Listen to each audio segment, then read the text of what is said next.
en cuanto a electrones, protones y neutrones. Cuando estudió lo que hacían los electrones, vio que en vez de liberar energía de forma muy normal y continua, los electrones liberaban energía y el nivel descendía como si bajara por una escalera, en vez de moverse de manera muy suave y continua. Einstein se detuvo porque en el mundo de lo grande, cuando la energía se libera, todo se mueve con mucha continuidad. Por ejemplo, si dejamos caer una manzana de un árbol, se mueve de manera muy continua y predecible, y ellos esperaban que sucediera exactamente lo mismo en el efecto fotoeléctrico. Pero no fue así.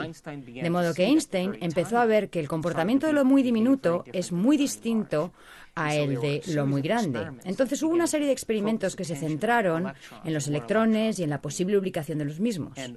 Y cuando empezaron a observar los electrones, su naturaleza y su comportamiento, se dieron cuenta de que siempre que observaban o buscaban un electrón aparecía. Así que el electrón, de ser de una onda de probabilidad, colapsaba súbitamente en una partícula muy definida. Y ahora toda esta idea del dualismo cartesiano, lo que dijo Descartes en el siglo XVII, se hizo borrosa de nuevo.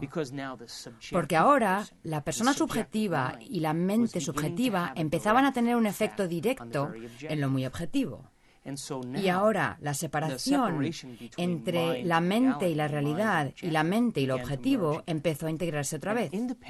Independientemente de quién observara, ya sea que tuviera un título académico o no, su observación tenía un efecto en el campo cuántico. Y la física cuántica nació como resultado de esto. Y eso quiere decir que todos nosotros, cada persona, al margen de su credo, de su cultura, de su sexo, de su edad o de su raza, cada persona, cuando se le pide que observe algo, tiene un efecto en lo muy diminuto. Todos participamos en la naturaleza de la realidad. Ahora bien, la ciencia puede decir que la física cuántica y el observador que observa la realidad y que tiene un efecto en la realidad solo funcionan para lo muy diminuto. En otras palabras, solo lo muy pequeño responde a nuestra observación. Y tal vez la realidad funcione de manera que si nuestra observación afecta al comportamiento de las partículas subatómicas, quizá podamos encaminar la naturaleza de la realidad basándonos en nuestra propia observación. La mayoría de los físicos cuánticos dirían, no, nuestra observación solo funciona para lo muy pequeño, no para lo muy grande. Mi respuesta es que quizá somos malos observadores, quizá la observación es un arte como cualquier otra cosa, y podemos desarrollar esta idea llamada observación. Hay una parte del cerebro que usamos para prestar atención. Hay una parte del cerebro que usamos para observar. Se llama el lóbulo frontal. El lóbulo frontal es el área suprema del ser humano. Es el último escalón del desarrollo humano. Lo que nos separa de las demás especies del planeta no es el hecho de que nos paremos en dos pies, o que tengamos pulgares oponibles, o que nuestros ojos miren de frente, ni que tengamos el cerebro más grande, ya que los elefantes tienen un cerebro más grande que el nuestro. Tampoco es que tengamos poco vello. Lo que nos separa de las demás de las especies es el tamaño del lóbulo frontal comparado con el resto del cerebro. En los seres humanos, el lóbulo frontal abarca casi un 40% del cerebro. En nuestros ancestros más cercanos, los grandes simios y chimpancés, el lóbulo frontal abarca entre un 17 y un 15%, en los perros un 7% y para los que os gustan los gatos, el suyo es un 3,5%. Entonces, lo que nos separa y nos hace grandiosos es nuestro lóbulo frontal comparado con el resto del cerebro. El lóbulo frontal es el ejecutivo, decide la acción, determina el comportamiento. Es la parte del cerebro que usamos cuando planeamos o especulamos o cuando inventamos, cuando contemplamos posibilidades. Si tuviéramos que describir al lóbulo frontal con una sola palabra, diríamos intención o propósito. Cuando la intención de la gente coincide con su comportamiento, o cuando su comportamiento coincide con su intención, o cuando sus pensamientos se alinean con la acción, es cuando el lóbulo frontal está en su mejor momento.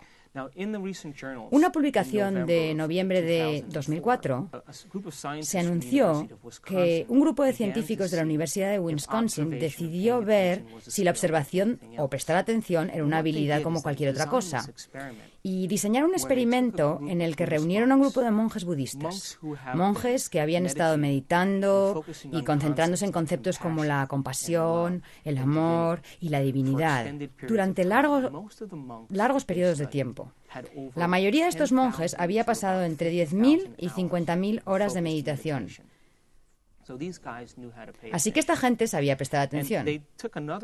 Formaron otro grupo de control con personas que nunca se habían centrado en algo con su mente desde su interior. Y les dijeron a los monjes, ¿entrenarían a esta gente durante una semana para ver si aprenden a desarrollar el arte de la meditación?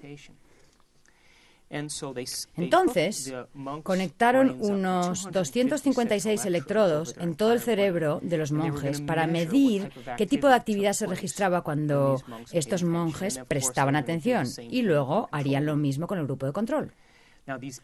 Cuando estos 8 monjes se conectaron a estos escáneres, cuando se concentraron en un concepto como la compasión, cuando se concentraron en una idea dentro de sí mismos, su lóbulo frontal se encendió como nada que hubiesen visto los científicos anteriormente. La actividad del lóbulo frontal era enorme. Al compararlo con el grupo de control, la gente que recién aprendía a concentrar su mente y a prestar atención, su capacidad de mantener fijo ese pensamiento había tenido muy poco efecto en el lóbulo frontal. Los científicos sabían que un área específica en el lado izquierdo del lóbulo frontal es donde experimentamos alegría y felicidad. Y en un monje en particular, el escáner mostraba que la actividad cerebral de su lóbulo frontal era tan grande que los científicos dijeron, debe ser el hombre más feliz del planeta, debido a esa gran actividad. Cuando los científicos empezaron a especular y a ver los efectos de ese experimento, se dieron cuenta de que a lo mejor la observación y la atención es una habilidad. Tal vez, al igual que el tenis o el golf, podemos desarrollar la habilidad de prestar atención. Y si desarrollamos esta habilidad, tendríamos cada vez más capacidad y, como efecto y resultado, nuestro cerebro realmente cambiaría. De modo que la observación es una habilidad como cualquier otra. Y si podemos desarrollarla, quizá no solo las pequeñas partículas subatómicas respondan a nuestro mundo, sino que incluso las partículas subatómicas más grandes o los objetos más grandes tal vez respondan de acuerdo a nuestra capacidad de observar. En los años 30, en los Estados Unidos, se realizó un experimento con un grupo de chimpancés agresivos que presentaban rasgos personales antisociales. Los científicos dijeron, bueno, veamos si al hacer un experimento, una operación en el lóbulo frontal, cambia el comportamiento de estos chimpancés. Tomaron un instrumento parecido a un pico para el hielo, lo insertaron en el lóbulo frontal de los chimpancés y empezaron a revolver. Lo llamaron el experimento pico de hielo, y después del experimento, los monos se volvieron muy dóciles y muy controlables y dejaron de ser agresivos hacia los demás chimpancés. Durante esta época, en los Estados Unidos, a finales de los 30, las instituciones psiquiátricas estaban atestadas de gente con la misma enfermedad, trastornos de personalidad antisocial y rasgos agresivos. Debido a la depresión de los años 30, era muy costoso administrar medicinas a esta gente a fin de mantenerla bajo control. De modo que los científicos de cierta universidad dijeron, ¿por qué no probamos este experimento en algunos pacientes de estas instituciones psiquiátricas? Ahorraríamos mucho dinero en medicinas. Entonces escogieron a unos pacientes, los llevaron al quirófano mientras dormían y los anestesiaron con pentotal. Una vez anestesiados, insertaron un bisturí por debajo del párpado y perforaron la parte más blanda del cráneo detrás del globo ocular. Y cuando perforaron el cráneo en ese área, con un bisturí, la rasparon de lado a lado. Se llamó el experimento limpiaparabrisas y, por supuesto, como ya sabemos, eso es una lobotomía. Cuando retiraron el bisturí, suturaron las incisiones y los llevaron a sus habitaciones y estos sujetos de pronto empezaron a comportarse de otro modo. Notaron cosas muy interesantes en estas personas, que eran el efecto de la lobotomía. Lo primero fue que todas ellas se volvieron perezosas y letárgicas.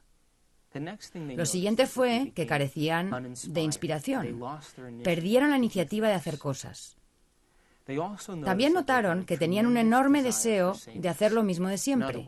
En otras palabras, les gustaba escuchar la misma estación de radio, comer la misma comida, usar la misma ropa, y si les alteraban la rutina de alguna manera, se desmoronaban emocionalmente.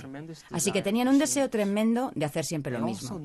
También se dieron cuenta de que no se podían concentrar en una tarea única. En otras palabras, empezaban algo y se distraían, empezaban otra cosa y se distraían y empezaban otra cosa. Nunca terminaban un ciclo de acción. También se dieron cuenta de que no podían entender el significado de las situaciones. No podían aprender nada nuevo. No podían modificar su conducta. Aprender es modificar nuestra conducta. Así que se atascaban tanto en la rutina de hacer algo una y otra vez insistentemente que nunca modificaban su conducta en ninguna circunstancia. Y lo último que percibieron es que no podían proyectarse al futuro, no podían hacer planes para el futuro, no podían proyectar ideas al futuro. Por ejemplo, si se ataban el cordón de los zapatos y el cordón se rompía, en vez de buscar uno nuevo, seguían tratando de atar el mismo cordón aunque estuviese roto.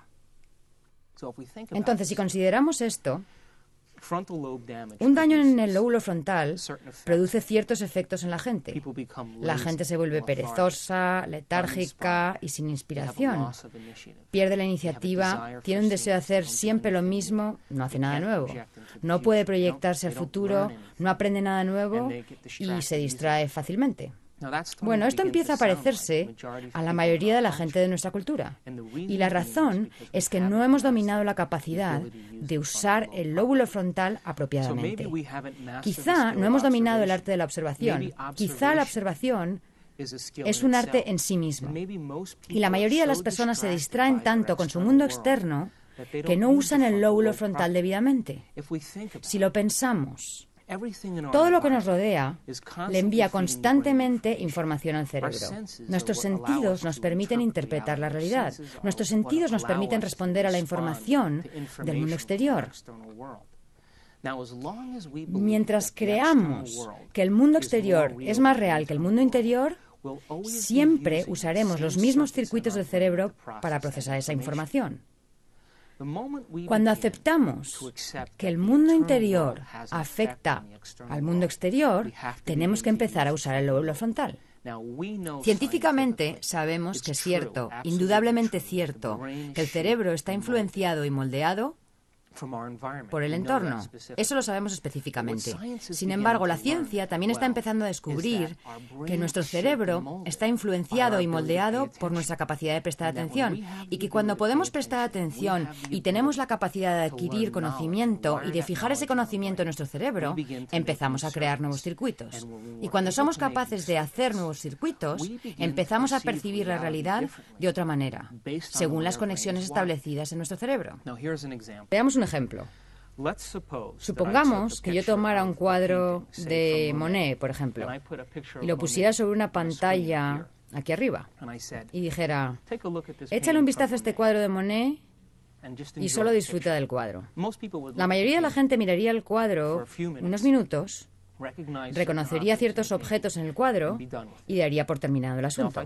Ahora bien, si quitara el cuadro y te dijera, quiero contarte algo acerca de Monet, ¿sabías que pasó 44 años de su vida tratando de entender cómo se unificaba todo el mundo? Le interesaba especialmente el estudio de la luz. Le encantaba la luz de primera hora de la mañana y la luz del atardecer y del anochecer. Él pensaba que la mayor parte de la gente nunca se detenía a prestar atención al efecto que tiene la luz en las flores y en los colores y el entorno.